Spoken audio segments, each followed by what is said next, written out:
morning friends, welcome to સમર્પણ techno school channel.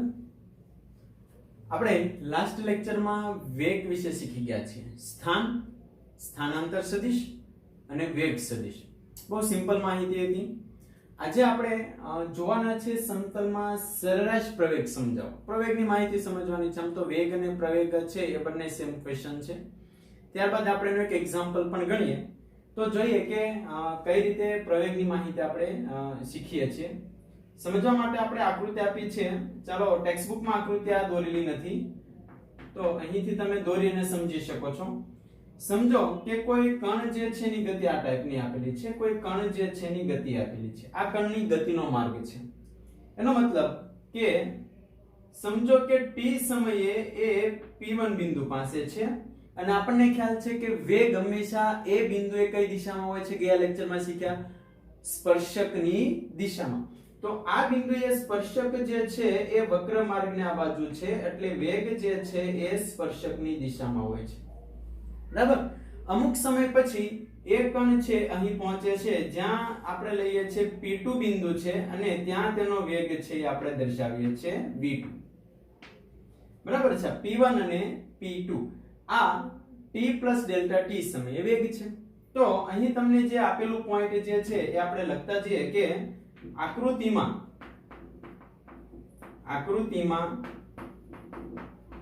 કોઈ કણ t સમયે p1 બિંદુએ વેગ v1 છે તથા ક્યાં પહોંચે છે હવે t plus delta t સમયે p2 બિંદુએ વેગ કેટલો છે? વેગ v2 સદિશ છે. બરાબર. બહુ સિમ્પલ માહિતી છે. તો પ્રવેગ એટલે શું થાય? તો કે જે વેગમાં ફેરફાર જે છે, બરાબર, વેગનો ફેરફાર આપણે ખબર છે કઈ રીતે સદિશ દોરીએ છીએ. બે સદિશ કઈ રીતે દોરવામાં આવે છે? તો કે એક સદિશ તેના માથા પર બીજો સદિશ અથવા એક સદિશ જ્યાંથી શરૂ થાય છે ત્યાં બીજો સદિશ દોરીને પરિણામી દોરી શકો છો. તો અહીં આપણે વેગ જે છે એનો ફેરફાર આપણને ખ્યાલ છે. વેગની દિશા કઈ બાજુ હોય? તો કે જે બાજુ સ્થાનાંતર થતું હોય એ બાજુ વેગની દિશા હોય. તો પ્રવેગ કઈ બાજુ છે? તો અહીં આપણે વ્યાખ્યામાં લખી દઈએ છીએ પ્રવેગ કઈ બાજુ છે મિત્રો? પ્રવેગ. બરાબર છે. આ આપણે સમજૂતી લખી છે. હવે આપણે પ્રવેગની વ્યાખ્યા લખીએ કે પ્રવેગ એટલે શું થાય. તો પ્રવેગ એટલે વેગમાં થતો ફેરફાર અને માટે લાગતો સમય. તો અહીં આપણે લખીએ છીએ કે વેગમાં થતો ફેરફાર અને તે માટે લાગતા સમયના ગુણોત્તરને આપણે શું કહીએ છીએ?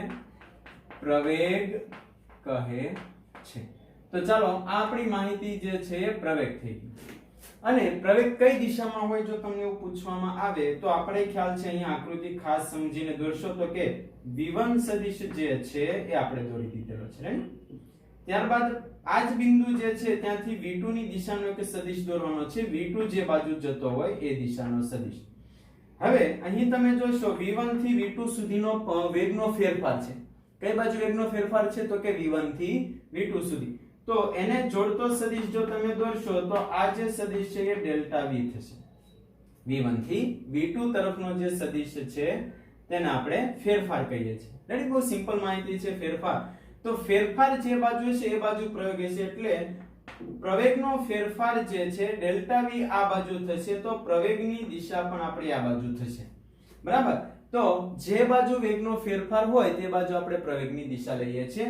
તો આ પ્રવેગ જે છે ને આપણે સરેરાશ પ્રવેગ કહીએ છીએ. તો સરેરાશ પ્રવેગને આપણે લખીએ છીએ a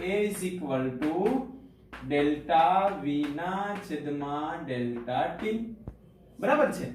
હવે આપણને ખ્યાલ છે કે આ આપેલી કિંમતમાં જો તત્કાલીન એટલે એ જ બિંદુ પાસે પ્રવેગ આપણે જેમ બને એમ સમય જો આપણે નાનો લઈએ તો આપણે ગયા લેક્ચરમાં પણ શીખી ગયા છે, જો delta t tends to 0 limit લેવામાં આવે એટલે કે સમય ખૂબ નાનો રાખવામાં આવે તો આ જે પ્રવેગનું મૂલ્ય છે એ તમે ચોક્કસ મેળવી શકો છો.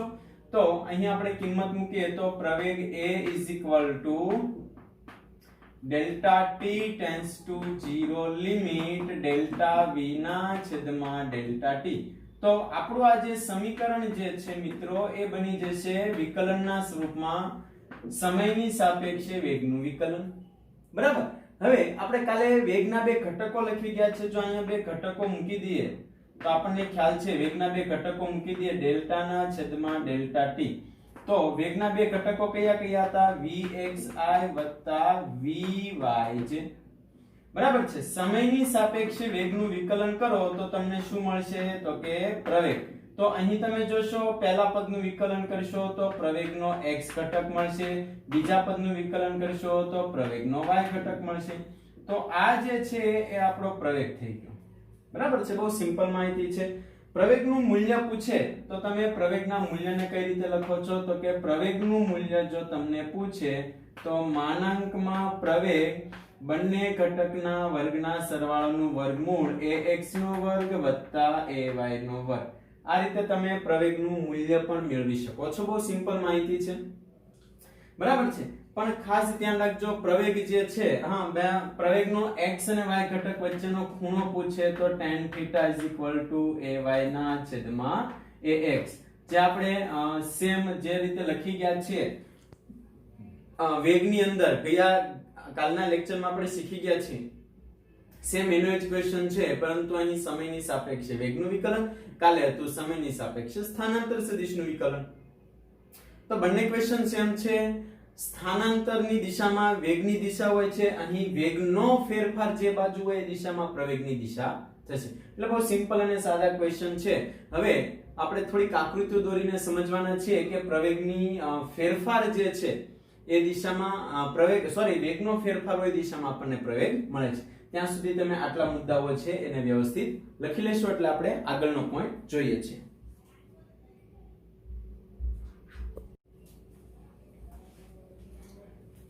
તો આપણે જે પ્રવેગની માહિતી મેળવી છે તેના ઉપરથી એક ખાસ અને ખાસ અગત્યની એક નોંધ લખવાની છે તમારે, અને આ નોંધ જે છે એ તમને JEE+ નીટના MCQ સોલ્વ કરવામાં ખૂબ મદદરૂપ થશે.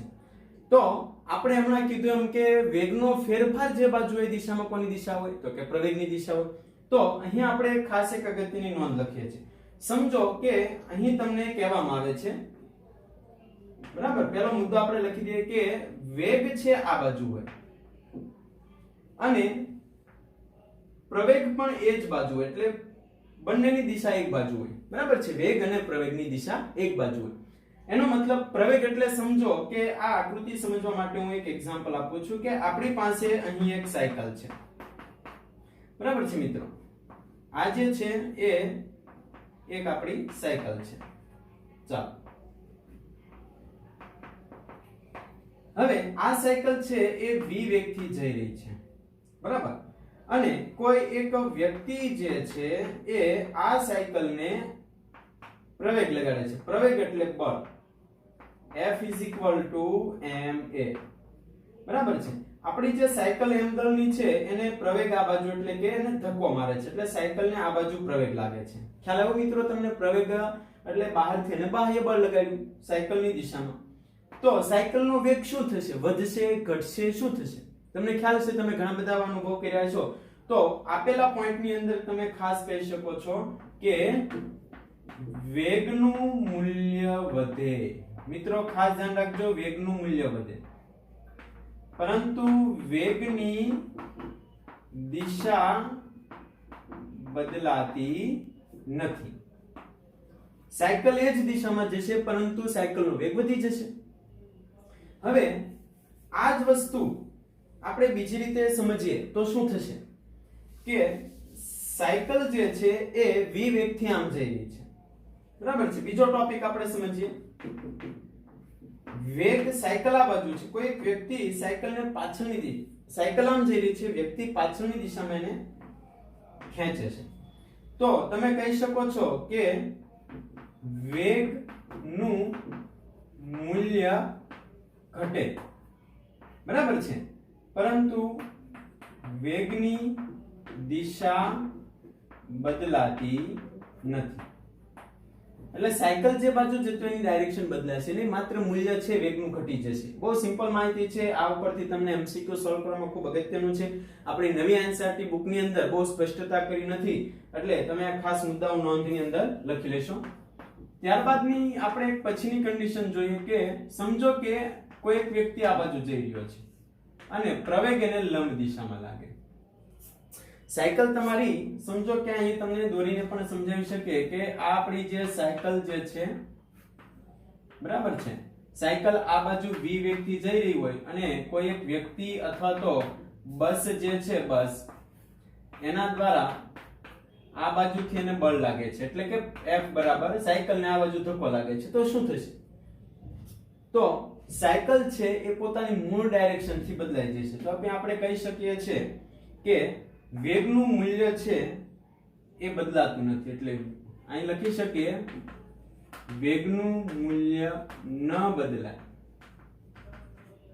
પરંતુ વેગની દિશા બદલાય. એટલે કે સાયકલ જે બાજુ જતી હોય તેના ડાયરેક્શન છે એ બદલાઈ જશે. બરાબર? તો ઘણી બધી વાર એક્સિડન્ટ થતા હોય તો એના પરથી તમે તારણ કરી શકો છો કે કઈ બાજુથી એક્સિડન્ટ થયું હોય. એ પણ આપણે મુદ્દાઓ ખાસ અગત્યના અહીં એક છેલ્લો મુદ્દો દર્શાવી દઈએ.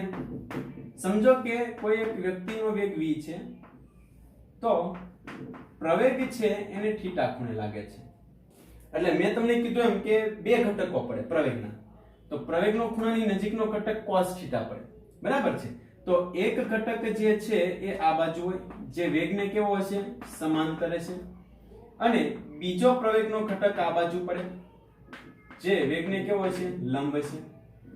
તો જ્યારે આ બાજુ કોઈ વ્યક્તિ જતો હોય અને એને થીટા ખૂણે જ્યારે કોઈ વસ્તુ અથડાતી હોય તો એની બે વસ્તુ બદલાઈ શકે. જો પ્રવેગ એને સમાંતર લાગતો હોય તો આપણે શીખી ગયા છે વેગનું મૂલ્ય વધે ઘટે. તો આને લીધે થઈને તમે કહી શકો છો કે વેગનું મૂલ્ય વધે અને ઘટે પણ ખરા. અને લંબ ઘટકને લીધે શું કહી શકો છો? તો કે લંબ ઘટકને લીધે એની દિશા બદલાઈ શકે. તો આને લીધે તમે કહી શકો છો વેગની દિશા બદલાઈ શકે. એટલે જ્યારે કોઈ વ્યક્તિને થીટા ખૂણે જ્યારે બળ લાગે ત્યારે બે વસ્તુ બદલાઈ શકે છે.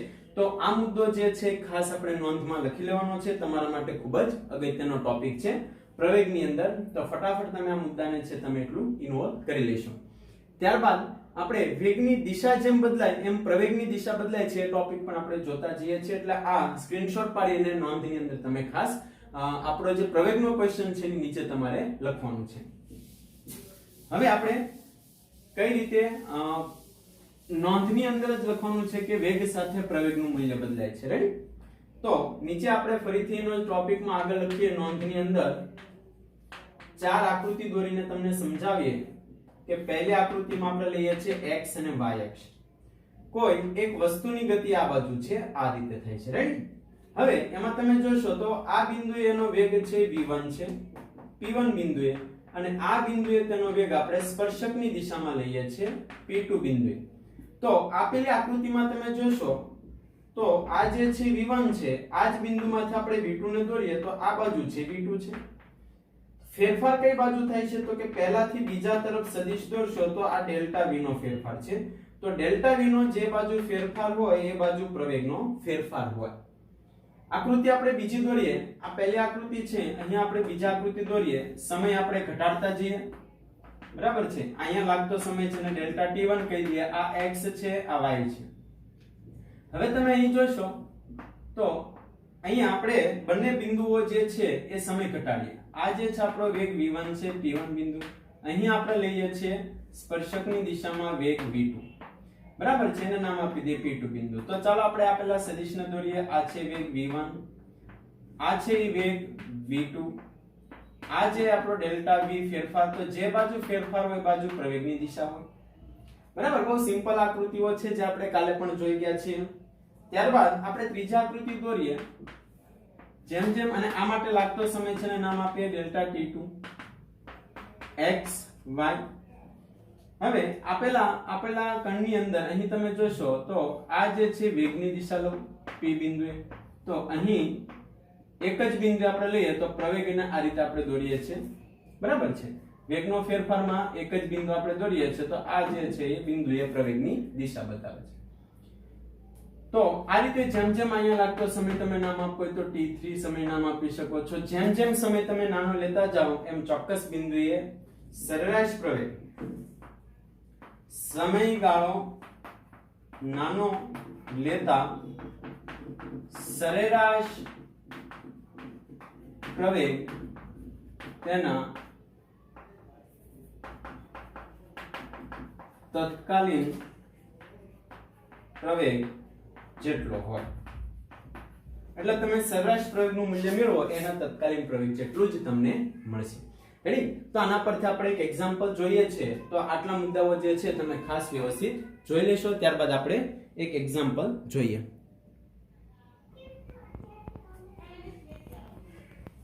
તો ચાલો આપણે ઉદાહરણ 4.4 વેગ અને પ્રવેગ ઉપરથી એક એક્ઝામ્પલ છે। ઘણા બધા એક્ઝામ્પલ આપ્યા છે જાતે પણ તમે સોલ્વ કરી શકો છો। તો જોઈએ, કોઈ કણનું સ્થાન r આપ્યું છે 3ti + 2t2j + 5k વડે દર્શાવે છે।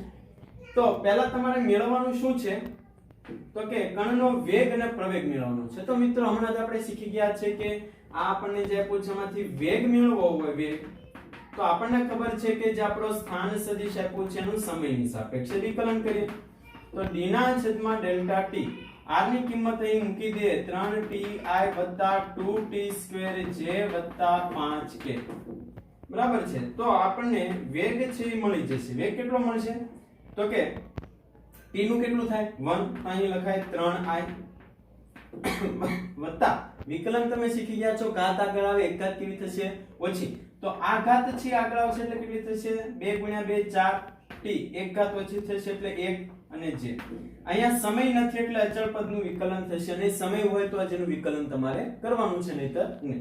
તો આ જે છે આપણને મળી ગયો વેગ। હવે આપણે મેળવવું છે પ્રવેગ। તો પ્રવેગ એટલે આપણને ખ્યાલ છે કે વેગનું સમયની સાપેક્ષે વિકલન બરાબર છે। તો અહીં જે વેગ આપ્યો છે એની કિંમત આપણે મૂકી દઈએ 3i + 4tj તો 3 સાથે સમય નથી એટલે એનું અચળ પદનું વિકલન કેવું થશે 0।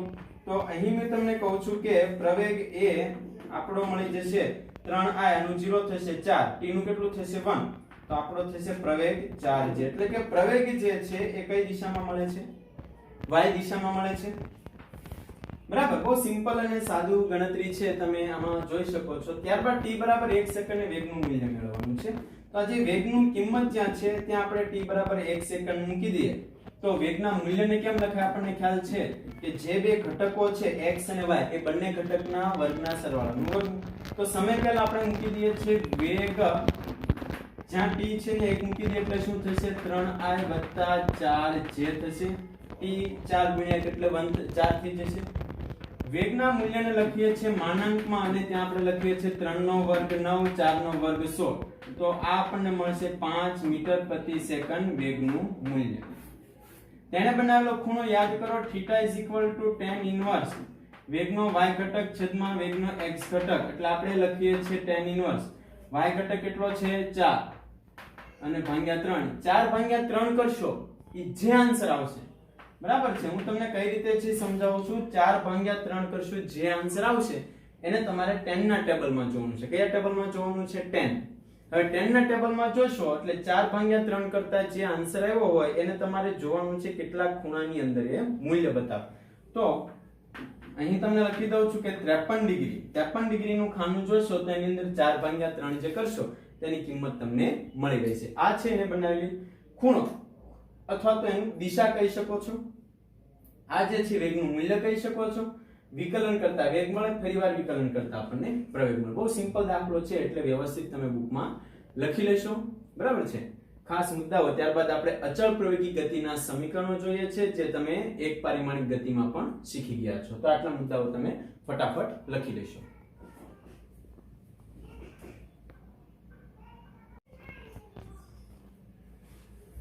તો ચાલો આપણે સમતલમાં અચળ પ્રવેગી ગતિના સમીકરણો જોવાના છે। આમ તો તમે એક પરિમાણિક ગતિ જે ચેપ્ટર નંબર 3 શીખો છો એની અંદર અચળ પ્રવેગી ગતિના સમીકરણો આલેખની રીતની મેળવવાની આખી પદ્ધતિ આવે છે।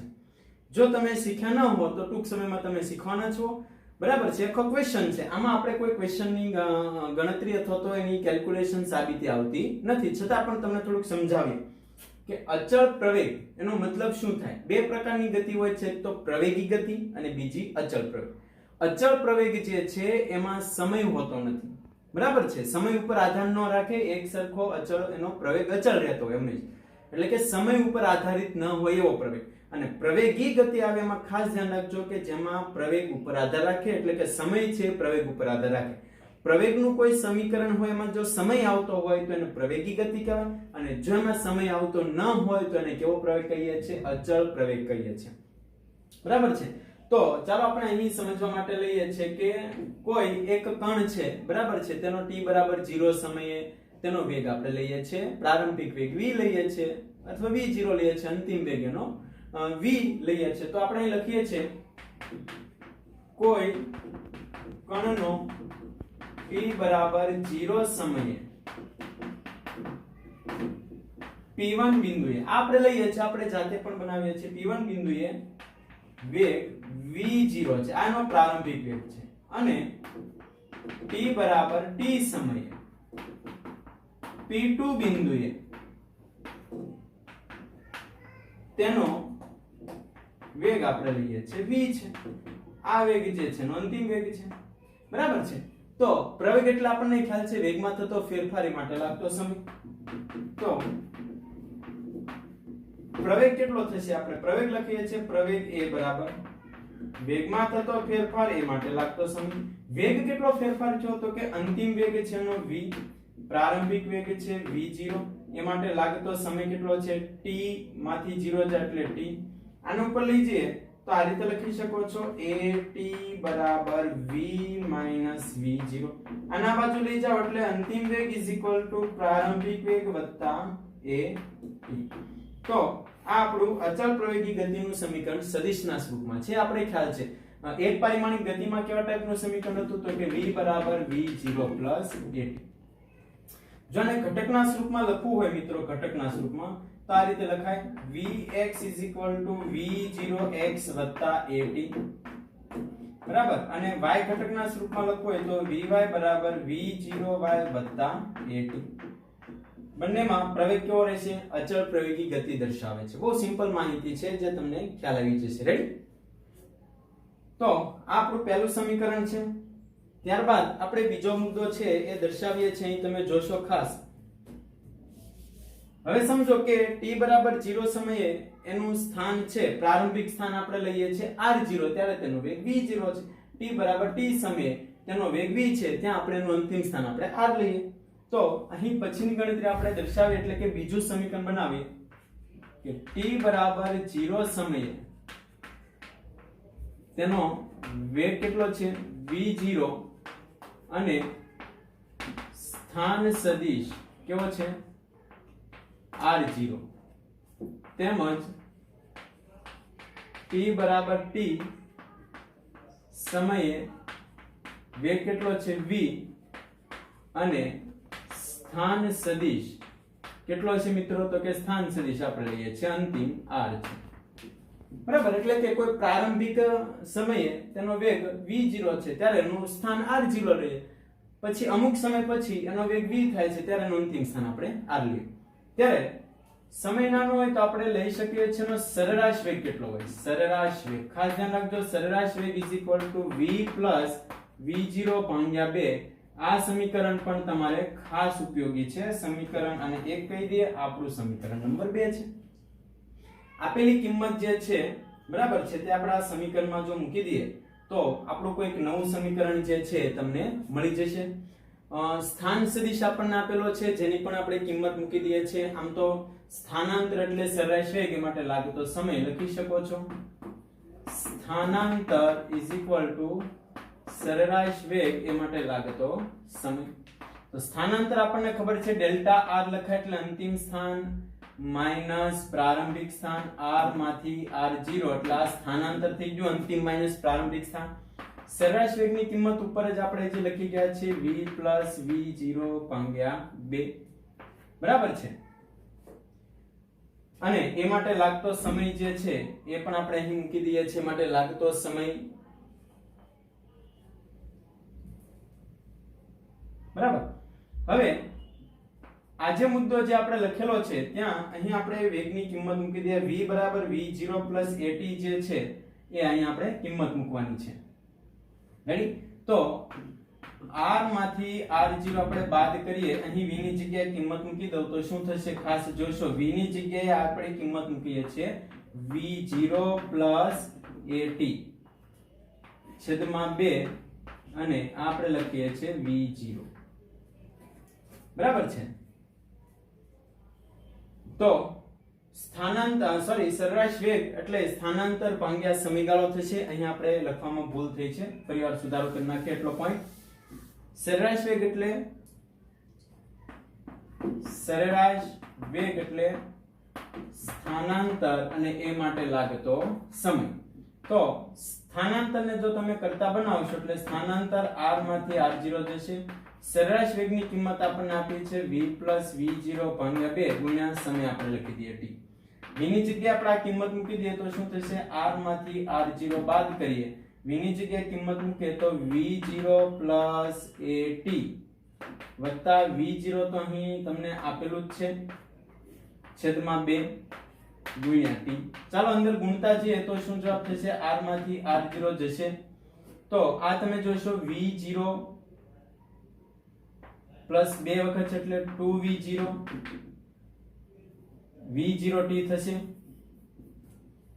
ખાસ v0 + at અંદર આપણે ગુણાકાર કરતા જઈએ એટલે v0t + 1/2 at². જો તો આ સમીકરણ તમને મળે છે કે નહીં, આપેલા સમીકરણ ઉપરથી એ તમારે ચેક કરવાનું છે.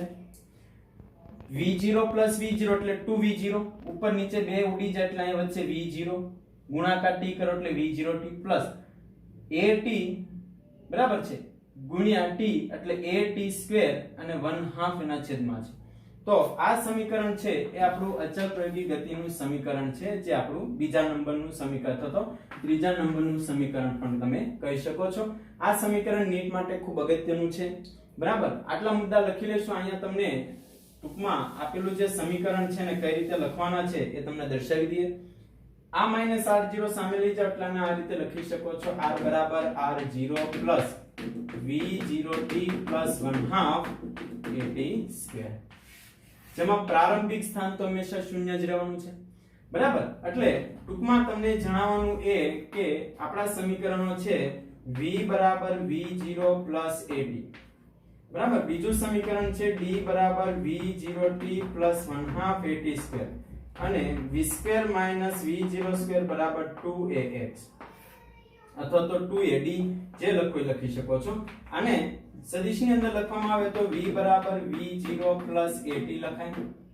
અહીંયા આપણે હમણાં જ લખી ગયા છે r બરાબર પ્રારંભિક સ્થાન હંમેશા શૂન્ય હોય તો એ શૂન્ય મૂકો તો અહીં સમીકરણ બની જશે v0t પ્લસ 1/2 at² અને આપેલા સમીકરણમાં લખી શકો છો v² - v02 બરાબર 2a સ્થાન સદિશ એટલે કે r - r0 લખી શકો છો.